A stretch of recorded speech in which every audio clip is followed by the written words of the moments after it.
And moving on to the biggest topic, I think, in the Giants sphere of this week, and that's Tatsuya Imai, the highly touted Japanese pitcher who worked his way into Giants fans' hearts by immediately coming out of the gate and saying he wanted to be the guy who didn't join the Dodgers but beats the Dodgers.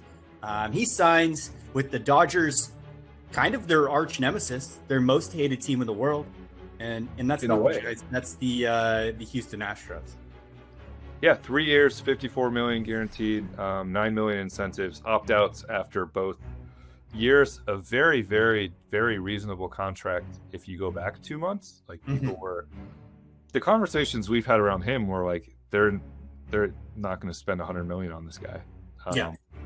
I think one thing that I thought about a lot the last week, and I wrote this a little bit at the winter meetings, was I think one issue with this offseason is I don't think the Giants just love a lot of these guys, and especially the guys at the top of the market. And I just never got a sense that like they were in love with this guy. And if they were, they would be the ones who would pay him this contract, because this is a very reasonable contract for a starting pitcher his age. I think we saw the industry as a whole just kind of go, hold on, we don't think he's that good. Yes. I think you have to like pay attention to. I saw a lot of different fan bases. Like I saw a lot of like Brian Cashman trending and Yankees fans going, he's an idiot. How could he not sign this deal? I do think we have to like pay attention to the fact that a lot of smart front offices looked at this guy and just went, no, we're good.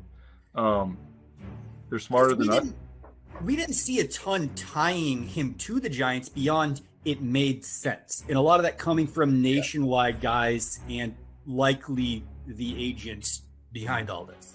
And yeah, that was the other thing I was going to say is we did not do a whole lot here other than like it made sense, and he really hates the Dodgers, and that checks some boxes. But which at the end of the day was such a great move, because look at how much he was talked about just because of that. I will say I went back and I wrote his name in stories 3 times over 2 months.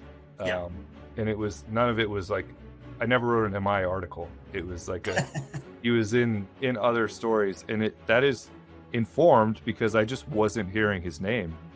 And I just don't think there was like that high a level of interest. So, and obviously that ended up being the case. I would also say like, I kind of got that same sense from the rest of the beat. And obviously we talked to some of the same people, but different people. And a lot of the MI stuff, I think, was the same old national connections, but also like, I just think Giant social media really attached themselves to this guy because he said all the right things. But it was never coming from the reporting. That there was any real, and I dug into it at the winter meetings and just was not hearing anything like it. So, I think we've talked about him a fair amount here because of the Dodgers stuff, but the actual connection to the Giants just did not seem to ever be there.